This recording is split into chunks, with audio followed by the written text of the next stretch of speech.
ಪ್ರೀತಿಯ ದ್ವಿತೀಯ PUC ವಿದ್ಯಾರ್ಥಿಗಳೇ, ಎಲ್ಲರಿಗೂ ಕೂಡ ಮತ್ತೊಮ್ಮೆ ನಮ್ಮ ಯೂಟ್ಯೂಬ್ ಚಾನಲ್ಗೆ ಸ್ವಾಗತವನ್ನು ಕೋರುತ್ತಿದ್ದೇನೆ. ನಾನು ನಿಮ್ಮ Islam sir. Welcome back to my another informative video. ಈ ಒಂದು ವಿಡಿಯೋದಲ್ಲಿ ಬಹಳ ಇಂಪಾರ್ಟೆಂಟ್ ಆಗಿರುವಂಥ ಒಂದು ಎಕನಾಮಿಕ್ಸ್ ಕ್ವಶನ್ ಪೇಪರನ್ನು ಅಪ್ಲೋಡನ್ನು ಮಾಡಿಕೊಡ್ತಾ ಇದ್ದೇನೆ. ಇದನ್ನು ಯಾಕೆ ಹುಡ್ಕೊಂಬಂದಿದ್ದೇನೆ ಅಂದರೆ ನಾನು ಸರ್ ನಮ್ಮ ಕನ್ನಡ ಮೀಡಿಯಮ್ ಹಾಕಿ ನಮ್ಗೆ ಇಂಗ್ಲೀಷ್ ಮೀಡಿಯಮ್ ಹಾಕಿ ಅಂತ ಹೀಗೆ ತಲೆ ತಿನ್ಬಿಡ್ತೀರಾ ನೀವು. ಒಂದು ಕನ್ನಡ ಮೀಡಿಯಮ್ ಇಂಗ್ಲೀಷ್ ಮೀಡಿಯಮ್ ಎರಡೂ ಇರಬೇಕಂತಹ ಕ್ವಶನ್ ಪೇಪರನ್ನು ಅಪ್ಲೋಡ್ ಮಾಡಿ ಕೊಡ್ತಾ ಇದ್ದೇನೆ ಸರ್. ಈ ಕೆಳಗಿನ ಯಾವುದು ಸೂಕ್ಷ್ಮಶಾಸ್ತ್ರದ ಉದಾಹರಣೆಯಾಗಿದೆ? Which of the following is example of micro economics ಅಂತ ಇದೆ. Right answer is consumer behaviour, ಅನುಭೋಗಿಯ ವರ್ತನೆ ಅನ್ನುವಂಥದ್ದು ರೈಟ್ ಆನ್ಸರ್ ಆಗಿರುತ್ತದೆ. ಕ್ವಶನ್ ನಂಬರ್ 2, ಟಿ ಯು ಸ್ಥಿರವಾಗಿದ್ದಾಗ ಎಮ್ ಯು ಏನಾಗಿರುತ್ತೆ ಅಂತ. When T U is constant M U becomes dash ಅಂತ ಇದೆ. ದಟ್ ಈಸ್ 0, ಶೂನ್ಯವಾಗಿರುತ್ತದೆ ಉತ್ತರ. ಕ್ವಶನ್ ನಂಬರ್ 3, ಕಾಬ್ ಡಾಗ್ಲಸ್ ಉತ್ಪಾದನಾ ಬಿಂದಕ ಪ್ರೊಡಕ್ಷನ್ ಫಂಕ್ಷನ್ ಈಸ್ ಡ್ಯಾಶ್ ಅಂತ ಇದೆ. Right answer is option B, that is Q is equal to x1, x2 ಅಂತ ಇದೆ ಅಲ್ವಾ, ಅದು ಸರಿಯಾದ ಉತ್ತರ ಆಗಿರುತ್ತದೆ. ಏನಾದರೂ ತಪ್ಪಾದರೆ ಕಮೆಂಟ್ ಮಾಡ್ರಪ್ಪ, ಆಯಿತಾ? ಮನುಷ್ಯ ಅಲ್ವಾ, ತಪ್ಪಾಗೆ ಆಗುತ್ತೆ. ವಾಸ್ತವವಾಗಿ ಎಲ್ಲ ಆರ್ಥಿಕತೆಗಳು ಡ್ಯಾಶ್ ಆರ್ಥಿಕತೆಗಳಾಗಿವೆ.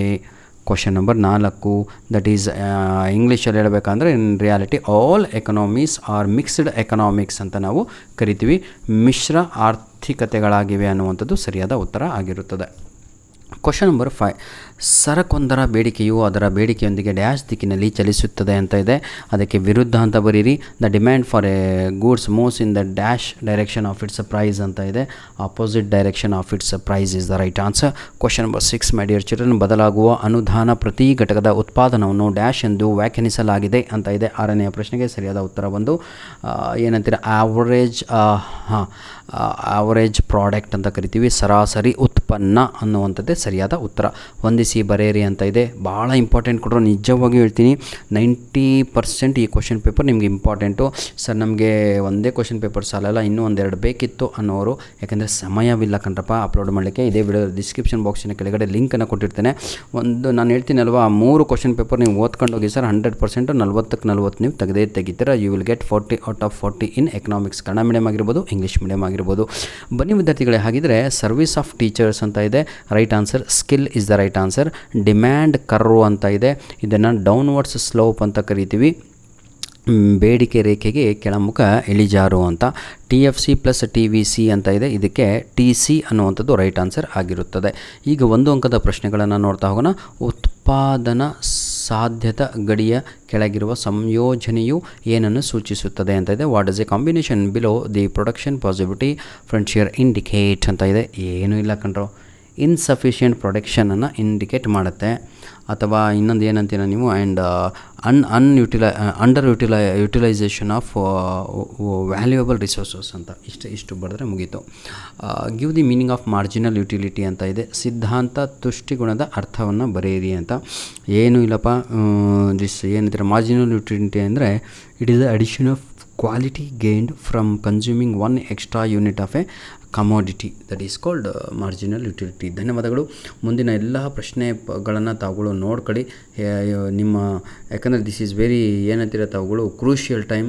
ನಿಮಗಿರೋದೇ ಒಂದು ರಾತ್ರಿ ಬೆಳಗ್ಗೆ ಎದ್ದರೆ ಎಕ್ಸಾಮ್ ಬರೀಬೇಕು, ಆಯಿತಾ? Difference between the positive and the normative economics ಇದೆ.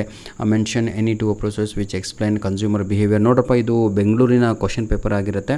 Name the 2 effects that explain the negative slope of the demand curve ಇದೆ, ಹೌದಲ್ವಾ? What are long run cost ಇದೆ. What do you mean by inferior goods ಇದೆ. Give an example ಅಂತಲೂ ಇದೆ. Part ಸಿಗೆ ಬಂದರೆ ನಾವು 4 ಅಂಕದ ಪ್ರಶ್ನೆಗಳನ್ನು ಕಾಣ್ಬೋದು. What are the 3 central problems of an economy ಅಂತ. Write the difference between the total utility and marginal utility ಕೂಡ ಇದೆ, ಆಯಿತಾ? ಎಲ್ಲದು ಬರೀತೀರ. Write about the return of scale ಅಂತ ಇದೆ. 40 ಅಂಕಕ್ಕಲ್ವೇನ್ರಿ? ಇದು ಭಾಳ ಈಸಿ ರೀ. ಪ್ರಾಜೆಕ್ಟ್ ಓರಿಯೆಂಟೆಡ್ ಕ್ವಶನ್ಸ್ ಇದೆಯಲ್ವ, ಅದನ್ನು ನಾನು ಹೇಳ್ತೀನಲ್ವ, ಯು ಕ್ಯಾನ್.